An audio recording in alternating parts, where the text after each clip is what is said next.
Hello everyone and welcome to ZP Productions, and today I'll be testing out this setup here. This is the Tamron 35mm F1.4 SP lens, and this is the EF mount. So I'm mounting it on the Canon R3 today, and Tamron used to have some issues, so today we'll be trying out the lens and see if there's no issue. And we're doing a portraiture with Tanya behind here. She's actually changing her shoes now, so look out for the photos later.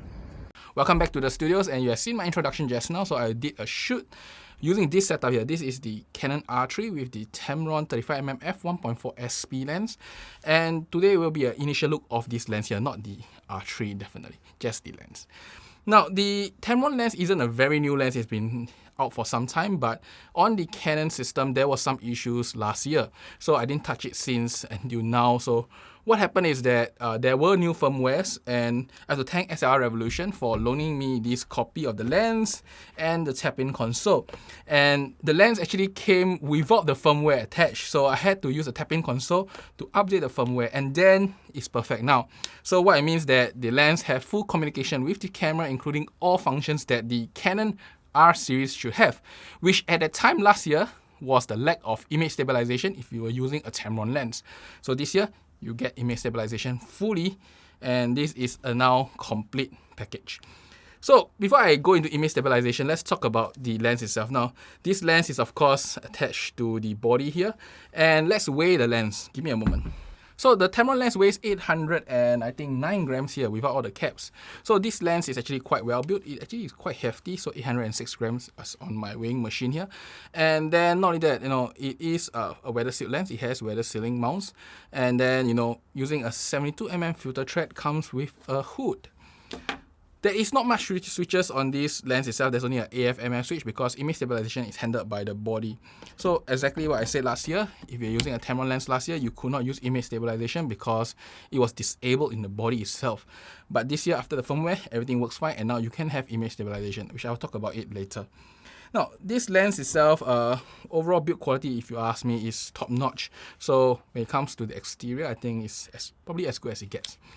Now, today will be an initial look, as I said earlier, so there are limited tests I can do. So one thing I did was to see whether image stabilization is still working. It's not a full test, but I can tell you that I can shoot at 120, 110, and 1.5 of a shutter to actually get results. And 1.5 shutter wasn't that hard. Every 2 shots I get, 1 shot will be tech sharp at 1.5 using continuous servo AF. So it's pretty good. So it's relatively stable, and image stabilization is working properly with this lens itself.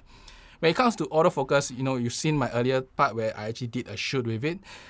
So what happened is that I did 2 shoots. In fact, that was one, and the other one was today's morning where I did a shoot at the beach with Mickey. And the shots itself, I would say, as the setup here is very stable when it comes to autofocus.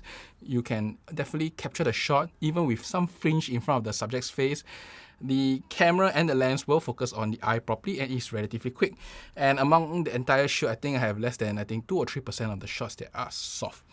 So the results were pretty nice if you ask me. Now I have no time to actually test like running towards the camera and spinning and stuff, because these were all proper photo shoot, and I had a lack of time because it was raining these days. So each shoot was really short just to maximize the amount of time I have with them. And as such, I'll probably do a full AF and image stabilization test in my final reviews later.